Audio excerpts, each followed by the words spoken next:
¿Alguna vez nos hemos parado a pensar por qué somos como somos? ¿Por qué pensamos, sentimos y actuamos de una determinada manera? Bueno, pues hoy vamos a hacer precisamente eso. Un viaje en el tiempo para explorar la fascinante historia de la psicología.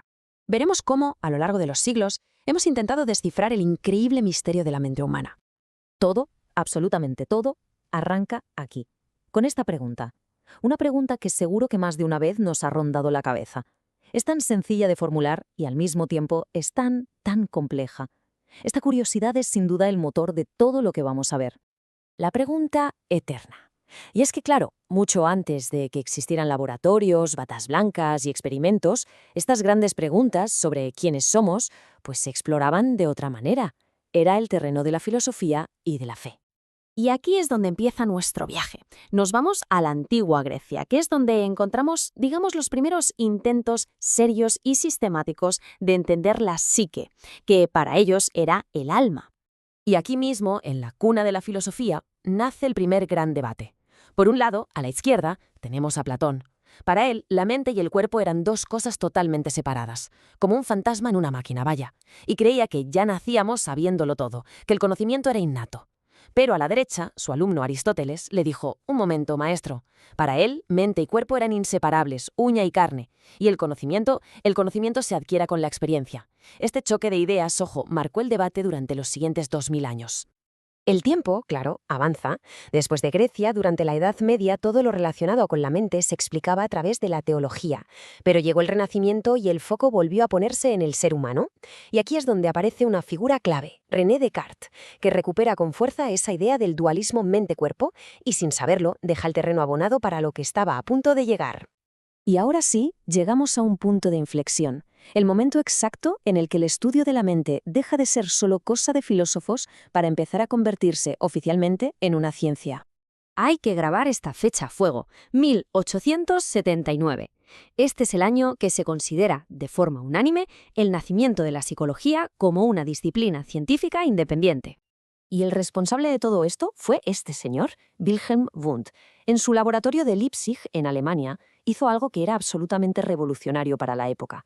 Empezó a usar aparatos como cronómetros para medir los átomos de la mente. Por primera vez, la experiencia consciente se estaba estudiando en un laboratorio, de forma objetiva, como si fuera química o física. Increíble. A este primer enfoque de Wundt se le llamó estructuralismo. Y la idea era bastante lógica, la verdad. Decían: a ver, si queremos entender la mente, lo primero que tenemos que hacer es descomponerla en sus piezas más pequeñas, en sus ladrillos básicos. Esas piezas eran las sensaciones, las percepciones, eran en esencia como intentar dibujar el primer mapa de la consciencia. Pero claro, la ciencia nunca se queda quieta. Y lo que vino después del estructuralismo fue una serie de auténticas revoluciones intelectuales. Diferentes escuelas de pensamiento que chocaban entre sí para intentar definir cuál era el verdadero camino para entender la mente. Y la primera reacción, como era de esperar, no tardó nada en llegar. Si el estructuralismo se preguntaba de qué está hecha la mente, casi inmediatamente surgió el funcionalismo, con gente como William James a la cabeza. Y su pregunta era mucho más práctica. Vale, muy bien, pero ¿para qué sirve la mente? El foco cambió por completo. Ya no importaba tanto la estructura, sino la función. Cómo nuestros procesos mentales nos ayudan a adaptarnos y a sobrevivir. Y mientras todo esto ocurría, en Viena, un médico llamado Sigmund Freud estaba preparando una bomba.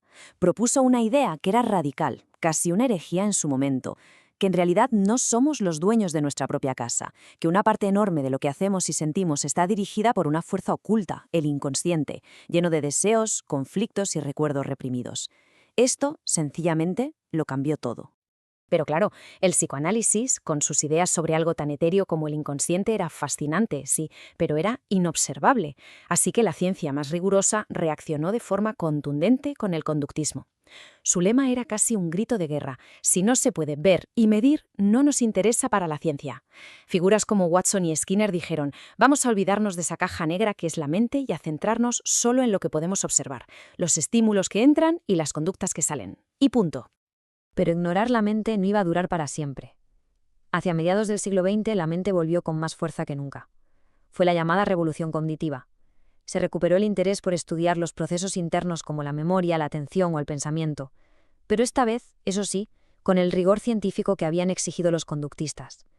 Y para entenderla, se usó una metáfora que lo cambió todo. La mente es como un ordenador un sistema que recibe, procesa y almacena información. Y así, después de todo este increíble viaje de ideas, debates y revoluciones, llegamos al presente. ¿Cómo es la psicología hoy en día?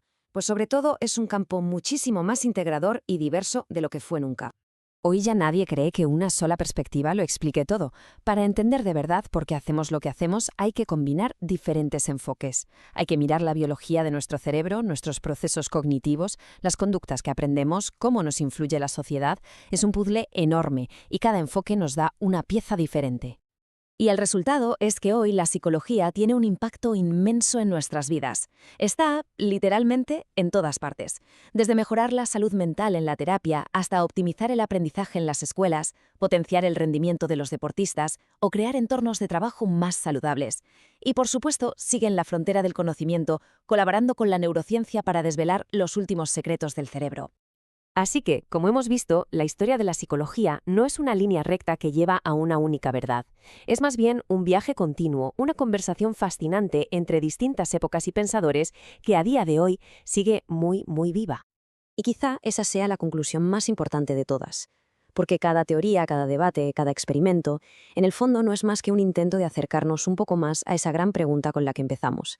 Al final del día, estudiar psicología es, simplemente, estudiar qué significa ser humano.